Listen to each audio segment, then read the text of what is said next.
Alright, guys, so this might be one of the biggest crossover fanfiction stories I've ever come up with, so just strap yourself in. Um, yeah, so as you saw from the title, it's literally Batman. It's literally Batman, Danganropa, Resident Evil, and Helluva Boss. So we have a four-way crossover with four different titles. So how do I how do I connect the dots? Is probably what you're thinking. So, but let's get into it and find out. So the story begins with Bruce getting a message in the Batcave from Jason, who is, he's the black sheep of the Bat family, and Jason basically sends him this message saying, "Hey, Bruce, I've been following these leads that I've been tracking for a while from certain sources, and they've all been pointing to Gotham. I thought it'd be nice and give you the heads up. You know, why not? Because Jason's whole thing is, I'd rather not fight you and whatever I'm chasing. I just figured I'd call you. I figured I'd call the closest thing I had to a real father. Since I'm the middle child, call you." And Bruce is like, "All right, I will go meet you, but we don't kill people." And he's like, "Fuck, fine, Dad." So the person in question they've been following in these contacts is essentially like these agents from Umbrella. But the thing is that Umbrella has always been under investigation for a while, ever since the Raccoon City, the destruction of Raccoon City. And now these agents have been seen in Gotham a lot more, but it seems like they're under the direction of someone else, because like Batman's like trying to put the investigation with it, and he's like, "All right, this is weird." And that's when Jason and Bruce run into Ada Wong, who has also been tracking them, and basically explains, these aren't like, they're ex employees of Umbrella, and they've been all pilfered by someone else. Someone else is pulling the strings on whatever this new bioweapon is. So when Bruce and Batman basically says, "You're coming with us, Miss Wong," and she's like, "Yeah, I've been tasked to take these guys out too." So now Batman, Jason, and Ada are all together, and the three of them break into this facility to stop this kind of this bioweapon, or at least a factory of it, and run into Mr. X. And Mr. X puts the hurt on all three of them. Batman and Jason manage to take it out, and Ada slips off with the data she stole, while Jason and Batman were dealing with Mr. X. Meanwhile, on the other side of the world, while this is going on, IMP is on the hunt for a target by the name of Chris Redfield. Yeah, they're hunting Chris, who is with his STARS team, and they were picked by an anonymous source. Yeah, they were more or less tipped off by an anonymous source, and Chris is on IMP's hit list because their anonymous tipper also said, "Take out the following: Chris Redfield, Jill Valentine, Claire Valentine, Rebecca Chambers." The list goes on and on for all these characters, and IMP, they didn't ask questions. They were just sent to they were just sent to kill these people. Unfortunately, Batman, needing help because it's now dealing with Umbrella, has also rallied the Bat family to get all of these people who are connected to Umbrella in one way or another together. And IMP, and of course, the two that show up are Nightwing and Cassandra Cain to help Chris fight IMP. And Blitz is like, fuck it, whatever, kill the spandex ones. Kill the one in the spandex. And this is at this point is when when some tyrants show up.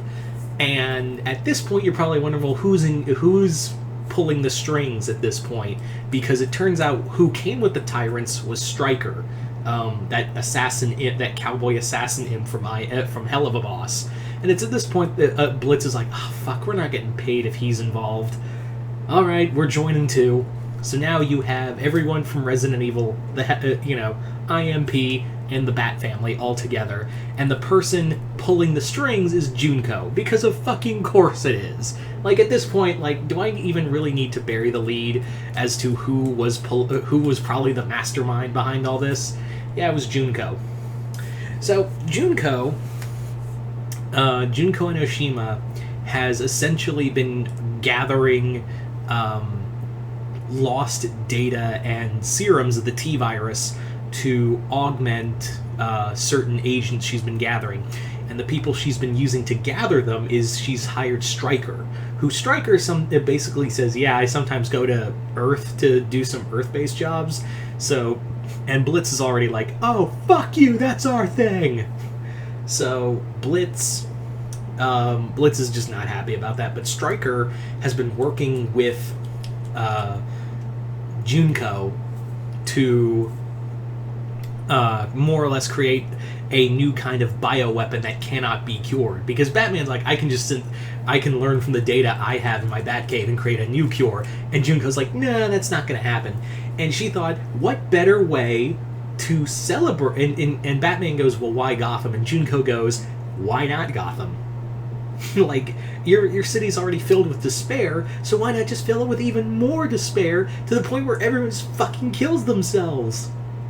Yay!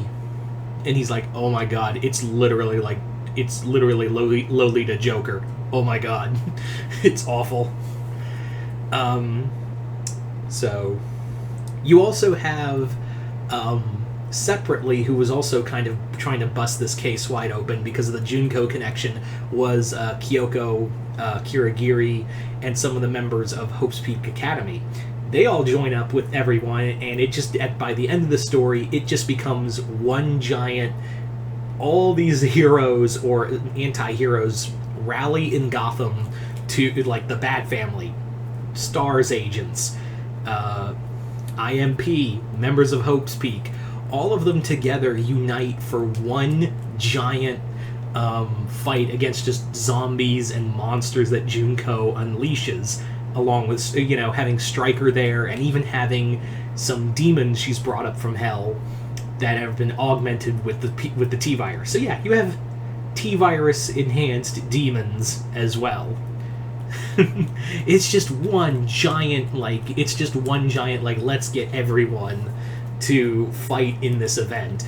And even though Batman is Batman's like, no killing, it's like, it's zombies, they're already dead. So he's like, oh, fuck, alright, we will, like, he'll abstain from the no kill rule because they're already dead, so he's just going to have to sit and spin and deal with all of this. But yeah, by the end of it, bad guys lose. Blitz manages to beat Stryker with the help of Leon. Leon and Blitz team up to take on Stryker. They beat him, Stryker slips away, and Junko is captured and sent to, is originally going to be sent to Arkham, but what happens is another third party steps in and takes her away out of Arkham. And they're like, and Redfield's like, yeah, that I knew that was gonna happen. Like, there also, do you really want Junko Enoshima, that bitch, near, like, Joker and all your other enemies? And Batman's like, fair point.